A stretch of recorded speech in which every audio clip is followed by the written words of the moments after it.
പ്രതിപക്ഷ നേതാവാകാൻ രാഹുൽ ഗാന്ധിക്ക് കോൺഗ്രസിനുള്ളിൽ നിന്ന് സമ്മർദ്ദം. കോൺഗ്രസ് പ്രവർത്തക സമിതിയിൽ ആവശ്യം ഉന്നയിക്കും. രാഹുൽ തയ്യാറായില്ലെങ്കിൽ KC വേണുഗോപാൽ, ഗൗരവ് ഗൊഗോയ് എന്നിവർക്ക് സാധ്യത. മനീഷ് തിവാരിയും പരിഗണനയിലുണ്ട്. ഡൽഹിയിൽ നിന്ന് രുചീഷ് വിശദാംശങ്ങൾ നൽകും. രുചീഷ്, മിന്നുന്ന പ്രകടനമാണ് ഇന്ത്യ മുന്നണി കാഴ്ചവെച്ചത്. അതിന് പിന്നാലെ ഇപ്പോൾ രാഹുലിന് സമ്മർദ്ദമേറുന്നു എന്നാണ് മനസ്സിലാകുന്നത്. എത്തരത്തിലാണ് ഈ ചർച്ചകൾ പുരോഗമിക്കുന്നത്? രുചീഷ്,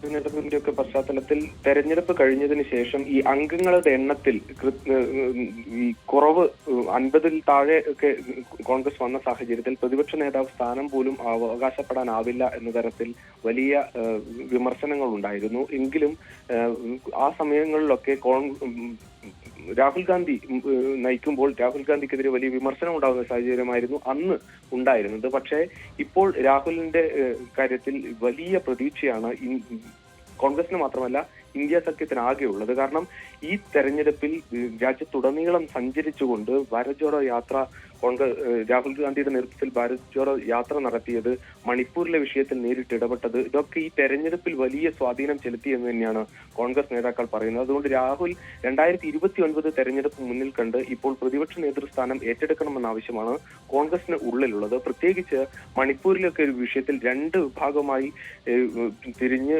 കലാപം ഉണ്ടാകുന്ന ഒരു സാഹചര്യത്തിൽ അതിന് എരുതിയിൽ എണ്ണയൊഴിക്കുന്ന സാഹചര്യമായിരുന്നു BJPയുടെ ഭാഗത്തുനിന്ന് ഉണ്ടായത്. പക്ഷെ രാഹുൽ അവിടെ പോവുകയും നേരിട്ട് ആ രണ്ട് വിഭാഗം ജനങ്ങളെ കാണുകയും ഒക്കെ ചെയ്തതിന്റെ പശ്ചാത്തലത്തിൽ ഈ തെരഞ്ഞെടുപ്പ് പരിശോധിച്ചാൽ നമുക്കറിയാം, മണിപ്പൂരിൽ മുഴുവൻ ജനങ്ങളും കോൺഗ്രസിന് പിന്നിൽ അണിനിരുന്നതായാണ് മനസ്സിലാക്കുന്നത്. ആ തരത്തിലാണ് തെരഞ്ഞെടുപ്പ് ഫലമുണ്ടായത്.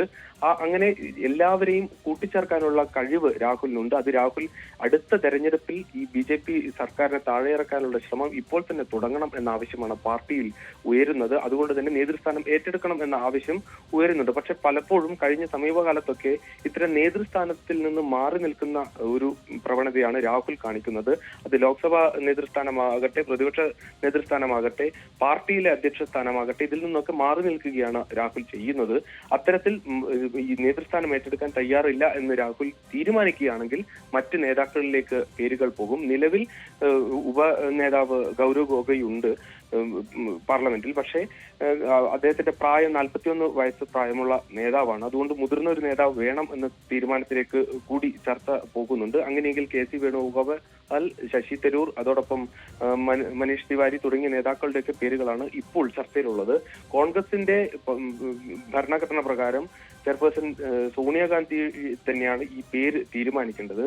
എന്തായാലും പാർലമെന്ററി പാർട്ടി യോഗത്തിൽ രാഹുലിന്റെ പേരിനാണ് കൂടുതൽ മുൻതൂക്കം. നമുക്കറിയാം, ഈ ഇന്ത്യ സഖ്യം സർക്കാർ രൂപീകരിക്കുമോ എന്ന തരത്തിൽ ചർച്ച വന്നപ്പോൾ പോലും ഈ ശിവസേന നേതാക്കൾ ഉൾപ്പെടെ പറഞ്ഞത് രാഹുൽ താല്പര്യപ്പെട്ടാൽ ആരാണ് അത് എതിർക്കുക എന്ന് സഞ്ജയ് റാവത്ത് ഉൾപ്പെടെയുള്ള ആളുകൾ പരസ്യമായി പറയുന്ന ഒരു സാഹചര്യം ഉണ്ടായിരുന്നു. അങ്ങനെ പുറത്ത് ഇന്ത്യ മുന്നണിയിലെ നേതാക്കൾക്കടക്കം പ്രധാനമന്ത്രി സ്ഥാനത്തേക്ക് പോലും ഒരു സമയത്ത് ഉയർത്തിക്കാണിക്കുന്ന ഒരു നേതാവിനെ സ്വാഭാവികമായും പാർട്ടിയുടെ പ്രതിപക്ഷ നിരയിലേക്ക് ഉയർത്തിക്കൊണ്ടുവന്ന് പാർലമെന്റിൽ കൃത്യമായി ഇനി നേരിട്ട് അടുത്ത മൂന്നാം സർക്കാരിനെതിരെയുള്ള പോരാട്ടത്തിൽ രാഹുൽ മുന്നിൽ നിന്ന് നയിക്കണമെന്ന ആവശ്യമാണ് കോൺഗ്രസ് നേതാക്കളിൽ നിന്ന് ഉയരുന്നത്. അതെ, ശരി. പ്രതിപക്ഷ നേതാവാകാൻ രാഹുൽ ഗാന്ധിക്ക് കോൺഗ്രസിനുള്ളിൽ നിന്ന് സമ്മർദ്ദം. കോൺഗ്രസ് പ്രവർത്തക സമിതിയിൽ ആവശ്യം ഉന്നയിക്കാനാണ് ഇപ്പോൾ തീരുമാനമെടുത്തിരിക്കുന്നത്. രാഹുൽ തയ്യാറായില്ലെങ്കിൽ പിന്നെയുള്ളത് KC വേണുഗോപാൽ, ഗൗരവ് ഗൊഗോയ് എന്നിവർക്കൊക്കെയാണ് സാധ്യത. വിവരങ്ങൾ നൽകുകയായിരുന്നു ഡൽഹിയിൽ നിന്ന് രുചീഷ് രവീന്ദ്രൻ.